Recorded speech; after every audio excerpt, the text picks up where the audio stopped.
Introducing Craft Your Life Project Kit Meadow Breeze. So first up, let's take a look at what we have in the kit. So we have a 6x8 stamp set. You can see that we have this beautiful outline image, as well as some solid images too that you can create your own patterns with. Within the packaging, we do have the layering guide for the stamp and also the coordinating stencil, which you can see here. Now, in this stencil set, you do get 5 different 6x6 stencils, each of which have a different layer for the outline image that you can see on the stamp set. As well as that, we also have the die set, which is going to cut out the large image from the stamp set, as well as the large hello sentiment from the stamp set too. Also, we do have the 3D embossing folder, which concludes the kit. To start, I've stamped the image from the stamp set onto a piece of white cardstock.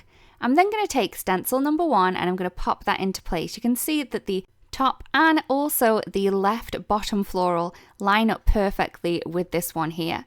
So for this layer, I will be using a light pink, and this is the Pinkalicious ink from Altenew, and it's very, very pretty. I'm just using a large blending tool just to add that through the stencil. Once I've done that, I'm just going to shift the stencil down. I am keeping the same orientation as I had for the other part, and I'm just going to add some Pinkalicious through onto this flower here. Once that's done, I can move on to stencil number 2. Now this is going to line up onto that large flower that we have on the top portion. And again, I'm just going to be using the Pinkalicious ink just to add a little bit of the ink through the stencil onto the image. Once that's done, we're going to move on to stencil number 3. This is going to line up like we did on the first one. So with the top flower and also the flower on the bottom left. This is going to add in the second layer for all of the flowers. So I am going to use a darker color. So this one here is the Rubelite. Again, I'm just using a large blending tool, just to add the ink through the stencil onto the image. Once that's done, I'm going to keep the orientation the same and slide that stencil down and just add in the second layer to that large floral that you can see just there. Once that's done, we can remove that stencil and move on to stencil number 4.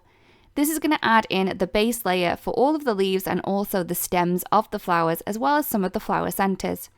For this layer here, I will be using some of the green field ink from Altenew. Again, I'm using a large blending tool, but if you wanted to use a smaller one, you could do that as well.